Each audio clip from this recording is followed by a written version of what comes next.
What's up, guys?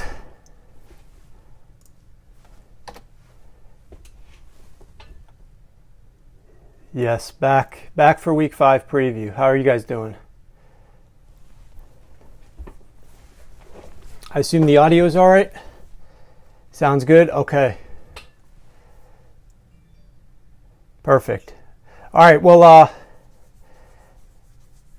let's get rolling, guys. Let's get started.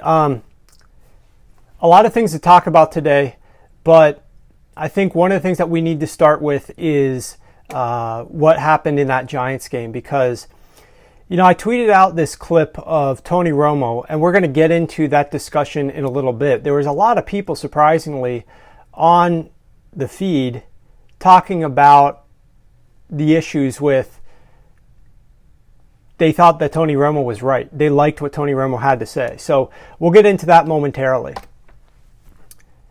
Let's first start talking about the Giants in general. So I think you guys can read everything that's on that slide. Saquon Barkley on early downs. Let's talk about what he's doing this year. And just to preview, guys, ahead of everything that we're doing here, we are going to hit up. Let's fix this. I apologize. Let's get this situated. All right. There we go. All right.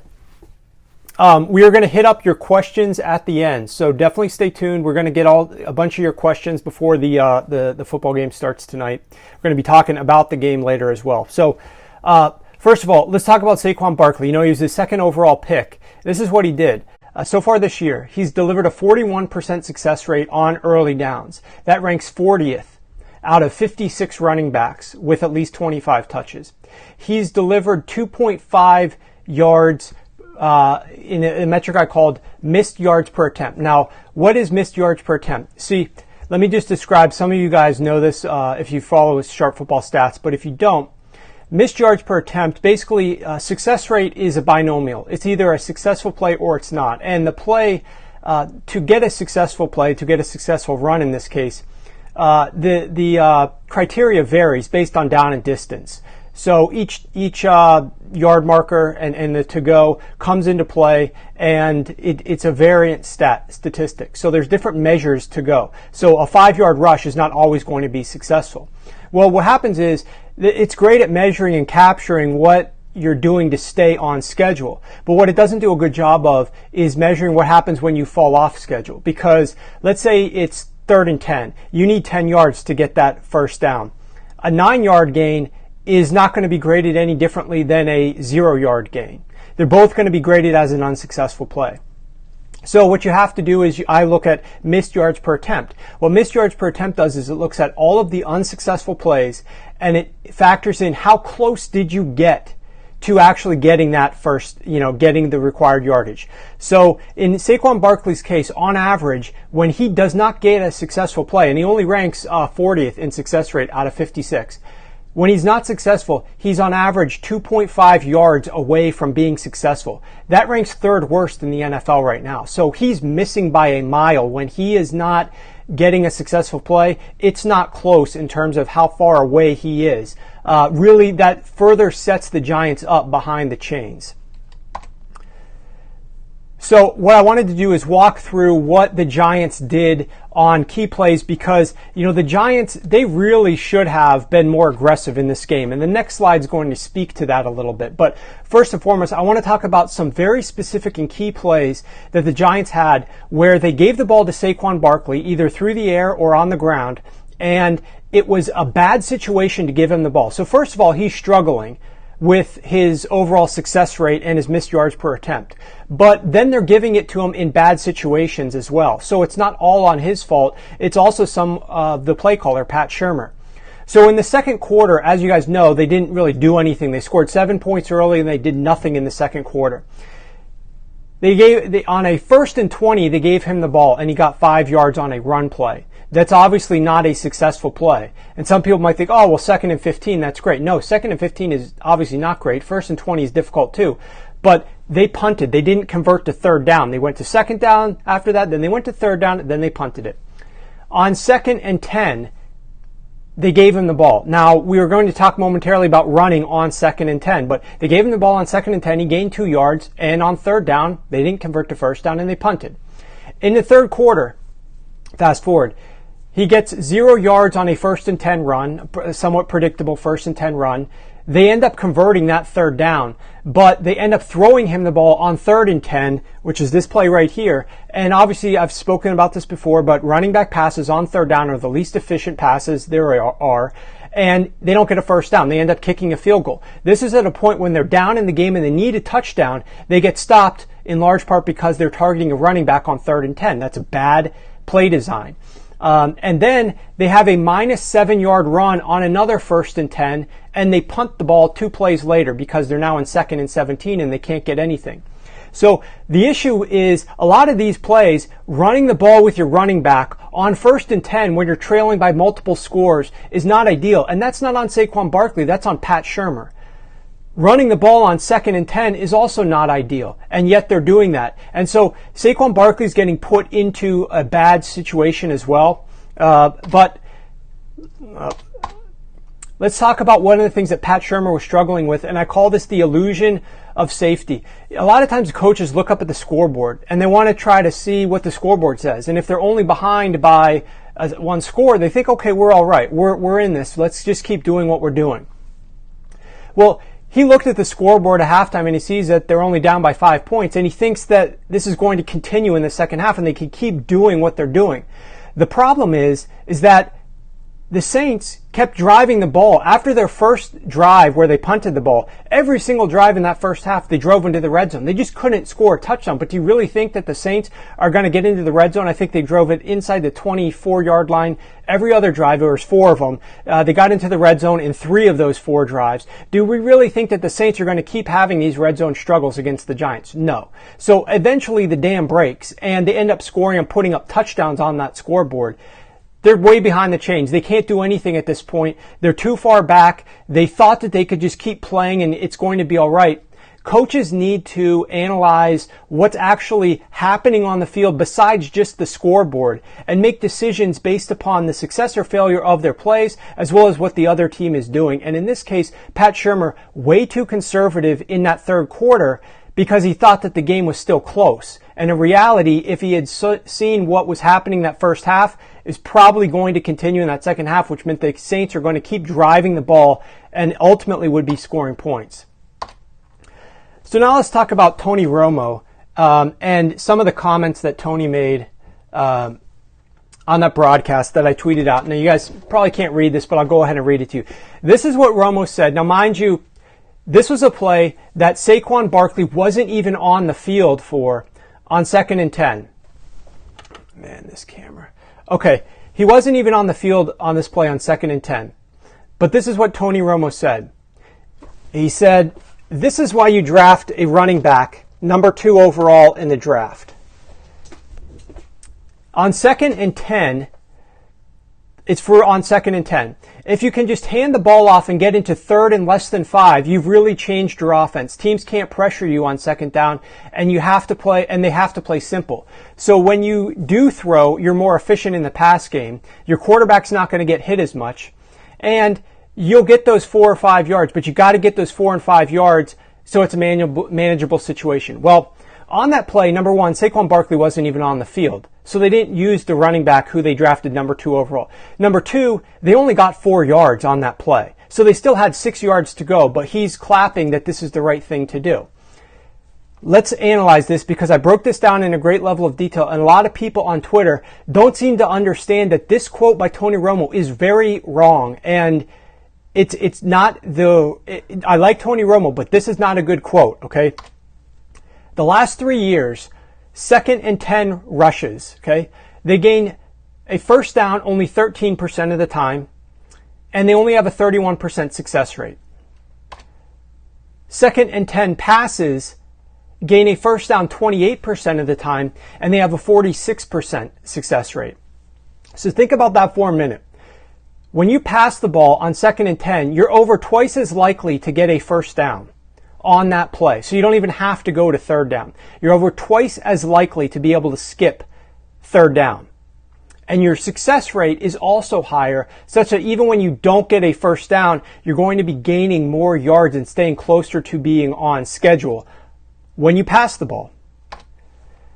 So if you run it, here's the numbers. And what I did is I have a predictive play model where I can look at what a team does the prior play and then skip to see what they'll do the next play. So I'm not just looking at teams on third and long. I'm looking at what a team actually calls after calling a 2nd and 10 run.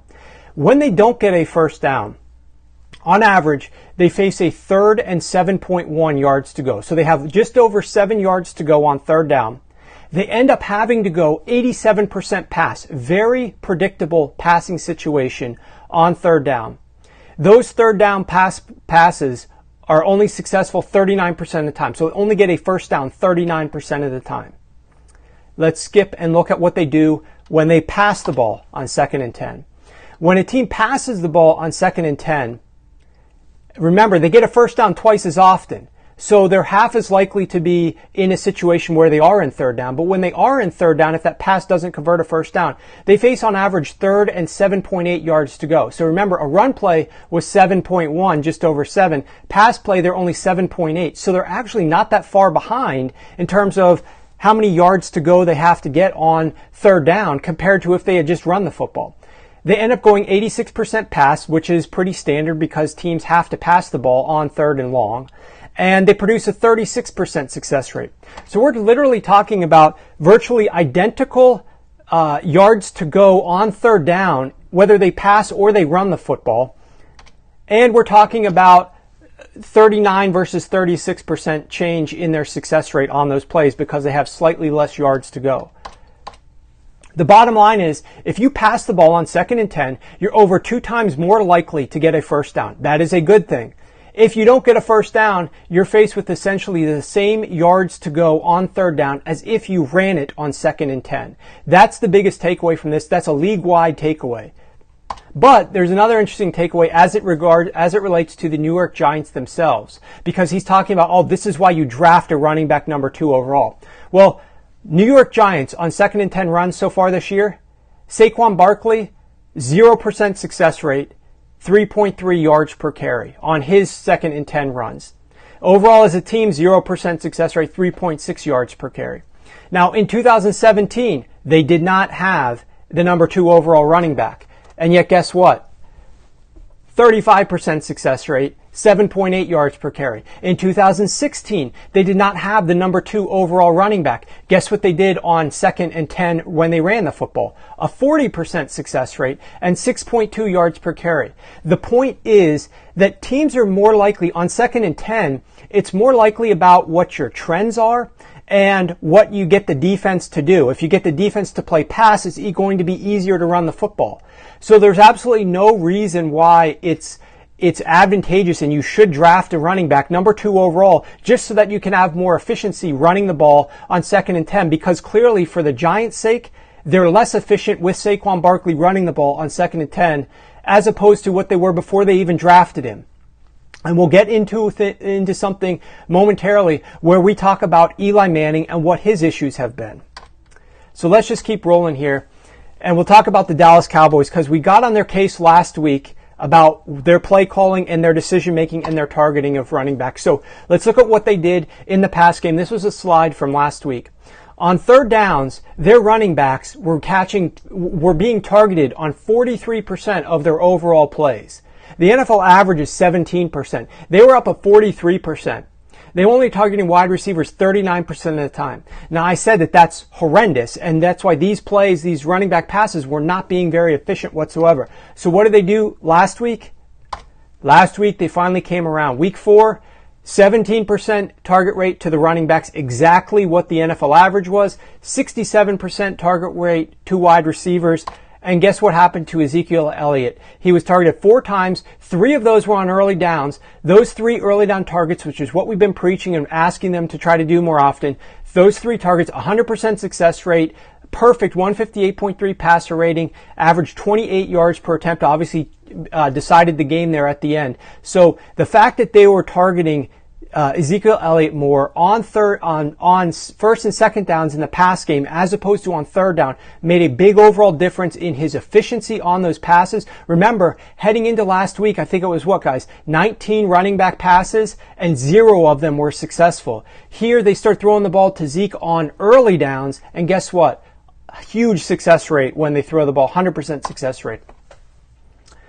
We also said they need to improve in the red zone, but they still need to work on this. They still need to work on their red zone productivity. If you could see here, on second and third down this past week, 6 Dak passes in the red zone, a 0% success rate, only 1 run, and it was 100% successful. The last 3 weeks overall, 15 passes inside the red zone, 13% successful, and 9 runs in the red zone, 78% success rate. They need to run the football more in the red zone. I'm not anti-run. You just have to know when it is the right time to run the football. It's one of those times is in the red zone. Let's look at what the New York Jets did this past week, and in particular on first downs in the first half. Now, I talked a little bit about this last week on the podcast, the Sharp Football Analysis podcast. You can find it on iTunes or your app. But we do it Friday nights with Evan and Dr. Chow. And on first downs in the first half, what I talked about is that the Jets have a very good run defense, but a poor pass defense. And now we got Leonard Fournette coming back. What are the Jaguars going to do? Are they going to go to more run-heavy football, or are they going to be passing the ball like they were doing when Leonard Fournette wasn't there? Unfortunately, they went with the unintelligent decision, and they ended up running the ball twice as often as they passed the ball. So they went 10 run plays, only 5 pass plays on first downs in the first half. Those run plays gained only 2.9 yards per carry and produced a 30% success rate. That's very, very poor, obviously. Now you ask, well, the Jaguars were leading at halftime pretty sizably. What happened? How'd they get those leads if they were so inefficient on first down? They had an average of 9.2 yards to go on second down because of how inefficient they were on first down. So what did they do? They actually went to Blake Bortles. Blake Bortles, ridiculous statistics on second down. 8 out of 9, 11.9 yards per attempt, a 78% success rate, and a 153 passer rating. So Blake Bortles absolutely crushed it on second downs. They should have been keeping him out of those situations, but fortunately for them, he delivered against a very mediocre Jets pass defense that's much better against the run. They should have been trying to pass the ball more on early downs. Now, on third down, he was also incredible. 11.8 yards per attempt, 57% success rate, and a 116 passer rating. So Blake Bortles overall wasn't great on first down passing, especially in the second half. But on second and third down in the first half, he was on point, and that is what helped them build that halftime lead that was insurmountable, obviously, by the New York Jets on the road. I want to talk a little bit about Josh Rosen and his debut, because Rosen was very good. Definitely exceeded my expectations in terms of what he was going to do, but let's talk a little bit about it. Their explosive pass rate for the Cardinals in weeks 1 to 3 was only 6%.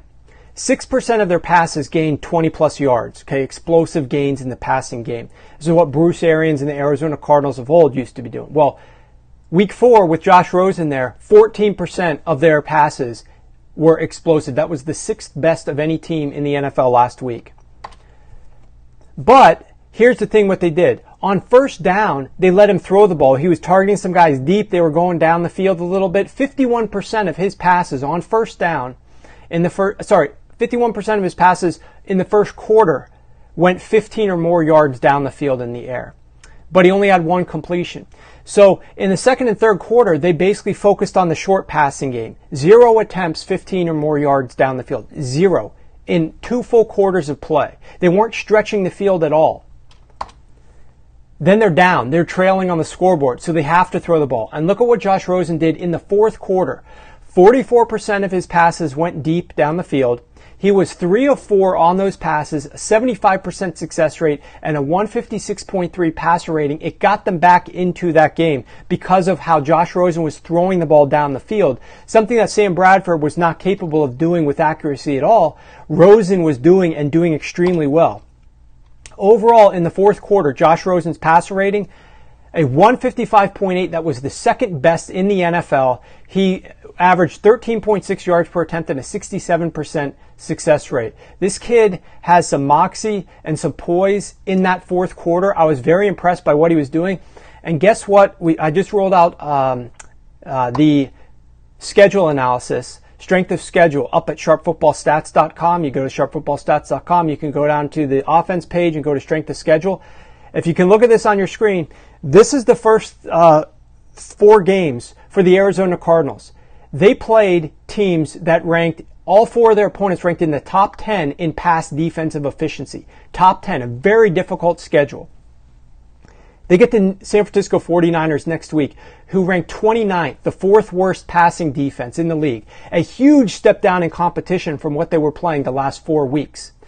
After that, look at their schedule. They do play the Minnesota Vikings, a tough game, but after that, they have a very, very good schedule of passing defenses. So there could be some edges if you want to get Josh Rosen, and he is starting to throw the football down the field a little bit more. I hope that they open him up and let him do that. But there's some interesting value potentially with this passing game. Granted, I mean, you're not going to want to do much with him with a DFS, but that's going to give you some success, I think.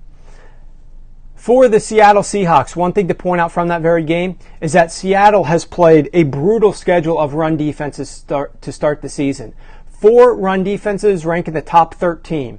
Look at this stretch that they're going to get right here. Every single opponent ranks 25th or worse until week 11. So from week 5 to 11, every single opponent ranks 25th or worse. Now I know Mike Davis, Chris Carson, who's it going to be? We're going to have to figure out what their injury situation is. But a lot of success opportunities for the Seattle Seahawks. This is a great time, in my opinion, to buy low on this run game in Seattle. Granted, they just lost Earl Thomas. They're going to have to throw the football a little bit more potentially moving forward.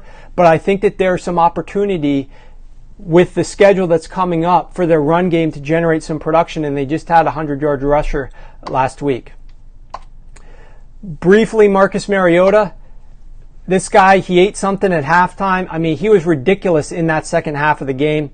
In the first half, only a 35% success rate. In the second half, this guy didn't have an incompletion. 14 of 14, 79% success rate, 10.7 yards per attempt, and a 135 passer rating. Absurd what Rosen did. What Marcus Mariota did, and that's what brought them back in the game. They weren't getting it done on the ground. It was Marcus Mariota crushing it through the air. All right, this is Evan. I'm going to run through this real quick. What's up, Evan? What's up, Warren? How you doing, man? I'm doing good, buddy. Good to talk to you again. You're on the road again, but you're hanging in there for us on these pods and periscopes. We appreciate that. I'm just finishing up discussing some of the offenses, and then we're going to talk about tonight's game real quick. So one thing, guys, I want to talk about up at Sharp Football Stats. I pulled some of these metrics down. Let's run through real quick the best and the worst early down passing offenses and explosive passing offenses. The best early down passing offenses in the league, the Saints, surprisingly, the Oakland Raiders, then the Rams, the Falcons, and the Chiefs. The Chiefs play tonight. The 2 teams that are highlighted in white, the Rams and the Chiefs, both are top 5 in early down rushing as well as passing. These are the 5 best. The 5 worst early down passing offenses. The New York Giants. On first and second down, they rank 28th in the league. Only 45% of their plays are successful. Remember, I was going to say we're coming back to talk about Eli Manning. They could have drafted a quarterback. Instead, they drafted a running back. And guess what? They're highlighted in white. That means their rushing is also bottom 5. They have a bottom 5 rushing and passing offense on early down so far this year. They join the New York Jets, the Arizona Cardinals, the Cleveland Browns, and the Buffalo Bills, the 5 worst early down passing offenses. The Jets and the Browns rank 5th worst in, they rank bottom 5 in early down rushing as well. Let's look at explosive passing, and then we're going to talk about tonight's game. The best explosive passing offenses, the Rams, the Chiefs, we're going to see them momentarily. The Chargers, the only team who has an explosive rushing and passing offense in the top 5. The Bengals and the Buccaneers, those are your top 5. Although we'll see what ends up happening with Tampa Bay. And then the worst 5 surprising a couple of these teams on here. The Philadelphia Eagles, bottom 5 explosive pass offense right now. The Green Bay Packers, bottom 5 explosive pass offense right now. Might be surprising with Aaron Rodgers, but that's where they rank. The Giants, again, we're talking about Eli Manning. We should have drafted a quarterback maybe? No, let's draft a running back so we can run on 2nd and 10. The Indianapolis Colts, number 31, and the Carolina Panthers, dead last. But Carolina is the best team in the NFL in explosive rushing on early downs. So with that said, Evan, I'll bring you in here. Let's talk a little bit about tonight's game. We've got the Chiefs and the Broncos. Lay it on me. What is one matchup with tonight's game that you think is going to determine the outcome possibly? I think the biggest personnel advantage that the Chiefs have working in their favor is the deterioration of the Broncos' perimeter coverage at cornerback, because Chris is a stud in the slot, but the Chiefs use Chris Conley as their slot receiver, and he's their third guy. And the guys who run the most perimeter routes are, of course, Tyreek Hill, Sammy Watkins. Sammy Watkins started a little slow. He started to really come on. And, of course, we know about Tyreek Hill. So the Broncos' ability to match up with those guys is going to be the determination, I think, for how many points the Chiefs are going to score. I think it's likely that the Chiefs score a lot of points, but will it be 24 or will it be 41? And I think that's going to come down to the play of outside corners for Denver. Bradley Roby, a guy that they used a first-round pick on a few years ago, and they were hoping that he would step up and become their number one perimeter cornerback. He has really struggled. They, of course, lost Aqib Talib. They've been rotating journeyman Adam Jones and Tremaine Brock at the other outside cornerback position. Those guys have struggled. Tremaine Brock, I haven't seen the inactives, but he was not expected to play tonight. And I believe that Pac-Man Jones is active, but he has been injured and ineffective. So it's going to really be a big burden on those guys on the outside dealing with Tyreek Hill and Sammy Watkins. Yeah, I agree. I think they've got a lot of problems defending the pass. The Broncos are much better defending the run. They rank 5th best defending the run, but against the pass, it's more difficult. I will say the other thing that concerns me about Denver is they cannot get down, because if you talk about what these other teams that the Chiefs have played have been able to do, they've had to come back in those games. If you look at Phillip Rivers and Ben Roethlisberger and Jimmy Garoppolo, those 3 quarterbacks were able to bring their teams back from deficits in the first half and get those games close in the second half. But I don't know that Case Keenum is going to be the guy to be able to do that. So they really do have to lean a little bit more, in my opinion, on the run game if they can have some success running the ball. And that's what Vance Joseph wants to do, right? That guy is just so hard-headed. He loves running the football. If it works for them tonight, this game could be much closer than what a lot of people are thinking. But if the run game doesn't work and they rely on it too much on early downs, then, I mean, it's hard to see the Chiefs not putting up a crooked number on these guys tonight. So I think that's what it comes down to from that side of the ball. It's can the Broncos run the ball successfully, and will they use the optimum run ratio? If they're not successful, will they switch out of that? So we shall see how that goes. I'm fascinated to watch this game tonight. And I will say, I mean, that line definitely has moved down. If you look at what the opener on that line was, right now we're talking about, you can find all the lines, guys, at sharpfootballanalysis.com. You just click on the lines tab, you get free live lines. But that line is down to 3.5. It opened at 5. So there's definitely been, obviously, sharp money coming in on the Broncos, the home underdog, as well as on the under. The under has dropped from 55 where it opened. It went a little bit higher, but now it's down to 53.5. So that's where we are with the line right now, guys. About, 15, 20 minutes till kickoff. Evan, what is one of the biggest surprises that you had this week? What's one thing that surprised you from either players, production, or final score, the games itself, anything? I was surprised that the Browns defense did not play better against the Raiders, but we have seen on a weekly basis, the Raiders' offense start to get better. We saw flashes of it in that game where, where they went to Denver and they completed passes at a prolific rate. But I think that they are getting better offensively each week. And whenever they have been in balance to playing with a lead game script, Marshawn Lynch has gotten 20 touches in all three of those games. And we saw that last week, and we saw that this dude still has a lot of juice left in the tank. He ripped a 50-yard run, got a great block downfield from Martavis Bryant, and he really is a key to their offense as well. And they've really started to commit to him as the foundation of the offense when the game script allows. But I expected the Browns defense to go to Oakland and be more competitive than that. They've given up, 45 points. So I was a little bit disappointed in the performance of that defense. One thing that John Gruden noted after the game was that, and Greg Williams is the most blitz-heavy coordinator in football.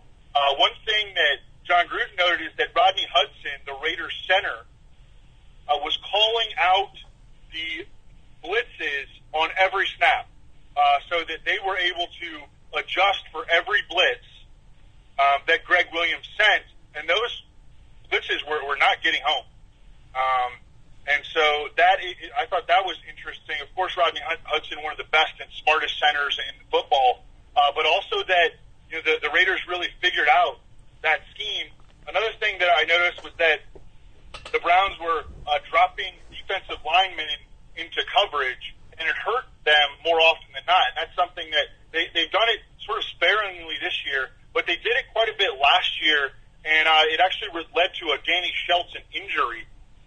Their big nose tackle who they wound up trading to the Patriots. But dropping guys that weigh 300 plus pounds into coverage. I remember, and I've read books about this because Dick LeBeau was he founded the zone blitz, or he invented it. And when he first started doing that, it would just really throw quarterbacks for a loop. Like, what is going on here? Seeing a big defensive lineman drop into coverage. And, it was effective for a long time. And he had, certain defensive linemen over the years that were athletic enough to do that. Casey Hampton would do it for those old Steelers defenses. And they did have success with that. But in 2018, with so much more speed on the field nowadays, still running this antiquated defensive scheme, I think that it'll be interesting to see, can the Browns get back to playing borderline dominant defense that they played in the first three games. They really shut down the Saints offense, they shut down the Steelers offense, and of course they shut down the Jets offense, but they were exposed by the Raiders, and I think the Raiders, the arrow is kind of pointing up for them offensively. They're not going to get pass rush this year, but the arrow is pointing up for them offensively. Right. What is one prediction that you nailed that you thought was going to come your way, and you ended up being right on the money about it? Well, it was a great week to fade the recency bias, and the recency bias was that Mitchell Trubisky, just couldn't do anything. And look, I've been critical of Mitchell Trubisky. I wouldn't know how else to, do any kind of analysis on Mitchell Trubisky's first three games without being, leaning negative and being critical. I mean, that's what he showed us. But we talked about on the Swolecast on Friday's show how I liked Mitchell Trubisky as a tournament play in daily fantasy this week, with Allen Robinson. And we made a lineup on there with Allen Robinson and Taylor Gabriel. Mr. Tuttle, Dan Gaspar, put Taylor Gabriel into the lineup, and that wound up being, the best stack of the week. Mitchell Trubisky plus Taylor Gabriel. So we were happy that people were able to profit from that. A lot of people were showing me that they had made money off of that, and I was very happy for them. And one thing that we talked about, back to the recency bias, one thing we talked about on Friday's show, or on late Friday's show that comes out Saturday with Dr. Chow, and you and I, the Sharp Football Podcast, was with regard to Andrew Luck. And people had just kind of, the narrative all week was that, oh, he can't even throw, you know, and we talked about how that was unlikely. That first of all, maybe the major contributing factor to his struggles or to just his statistics from like an average depth of target standpoint was really more to do with the offensive line and their scheme than it was to do with Andrew Luck himself. Everybody saw them pull him out for the Hail Mary at the last minute, and you know that became the storyline all week. No one wanted to mess with anybody in the. Andrew Luck winds up having a huge game. T.Y. Hilton, who I put in every DFS lineup, had over 100 yards. He would have really, you know, I needed more to really, you know, for him to crush in tournaments. Yeah, he got injured though. That sucked. Right, but if he would have, you know, he wound up playing like almost or half the game or even less. And if he would have been in there the whole game, like I have no doubt that he would have really crushed it. So that was a little disappointing. But hey, he had over 100 yards. And Nyheim Hines, who I think is going to be a huge part of their game plan in this Thursday night game against the Patriots, has been playing 70% of the snaps over the last 2 weeks. He got in the end zone twice, and he's become a really big part of their passing game. And the last one was the Packers defense. And this again has to do with recency bias because we had seen the Packers defense not play very well, and we had seen Josh Allen the week before show some serious signs of life and play really well in that game up at Minnesota. One of the biggest upsets really of the last decade. I mean, you go to Minnesota as a 17-point dog and you win that game. That's one of the biggest upsets that we've seen. You know, since we've been close football observers. But you know what stuck out to me? Well, first of all, it was a letdown spot going to Green Bay. But what stuck out to me was how many sacks Josh Allen was still taking. Because going into that Week 4 game, he was taking sacks on over 13% of his dropbacks. And I went back and I looked at what last year, what was the team that gave up the highest sack percentage? And it was the Colts at 10.3%. So Josh Allen was way above the highest sack rate allowing team from last year. He goes to Green Bay, takes 7 sacks. His sack rate's up to 15% at this point. The offensive line is not good. And when you combine that with a quarterback that is not getting the ball out quickly, and, you know, those rollouts when he's trying to escape, those are not always going to work. You know, he's going to end up running into sacks at times. All that can really come together, and the Packers wound up putting up a huge number. I think they had like 25 fantasy points or something, and that's awesome to get from your defense. Yeah, no, that's massive. That's massive. All right, guys. Well, let's do this. We got like 10 minutes maybe before the kickoff. I'll scoot up here and read off your questions to Evan. So let's do rapid fire. I'll pick as many as we can. They could be about whatever you want. Let's see what you got.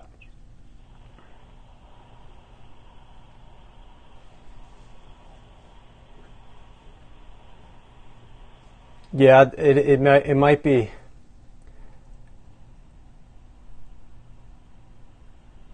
Hold or drop Derrick Henry. I mean, look, the guy's still getting carries, you know, and I don't think that his role is like he's not in danger of losing his committee role.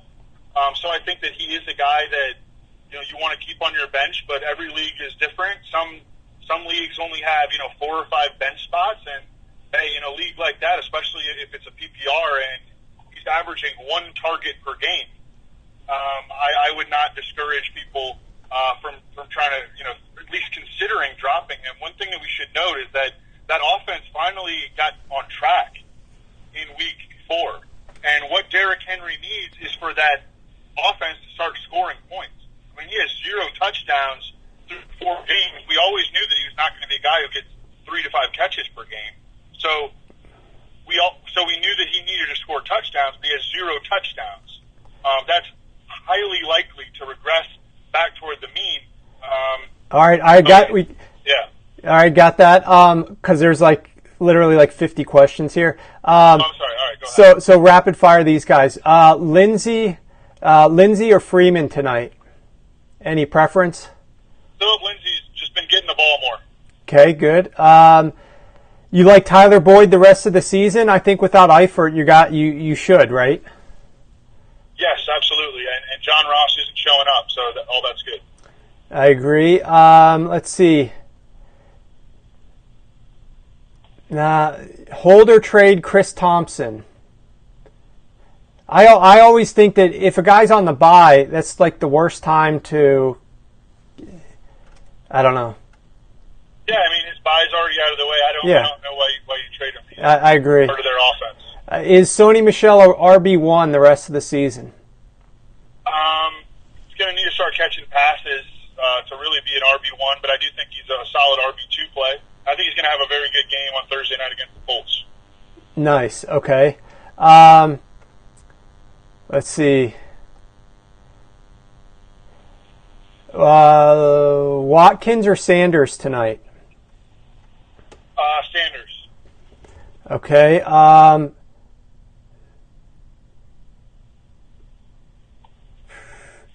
Any Nick Chubb take real quick? People want your Nick Chubb. He played 3 snaps, had 3 carries, and 2 of them went for long touchdowns. So it's very simplistic, but he's going to need to start playing more. But until we see that they actually are playing him more, he's just a bench guy. But yeah, I mean certainly they can go back and look at his runs, and anybody can look at his runs and be like, this dude deserves to play more. Yeah. I mean, Carlos Hyde's averaging 3.4 yards per carry. So yeah. Yeah, I agree with Evan. And the question here, Chubb or Hyde going forward, you got to hope that you can read the coaches. But the coaches should make the right decision and go with the younger guy, in my opinion. Whoa, this is the Browns. This is Hugh Jackson. I know. Warren, come on. I know. Let's see. We just hit that. Baker Mayfield opinion? Any quick opinion on Baker? Yeah, I mean, the dudes around him got to play better. Like Antonio Callaway had 3 drops, Duke Johnson had 1, Njoku had 1, Jarvis Landry had 1. They had the Hugh Jackson talk today. He said after their film study, they charted 9 drops. The dudes around him have to play better. I think everything about him so far has been positive, though. I mean, they moved the ball against the Raiders consistently in that game. John Brown or Manny Sanders for season long? Which guy do you think has the highest upside? I mean, I think that John Brown, because he's the clear number 1, has a little bit higher upside. But yeah, I mean, all right, if you're just looking for upside, I guess I'd go with John Brown. James White or Sony Michel rest of season? I think you got to go with White. Entirely dependent on your format. James White catches a ton of passes. Sony Michel catches no passes. Yeah. So I like White.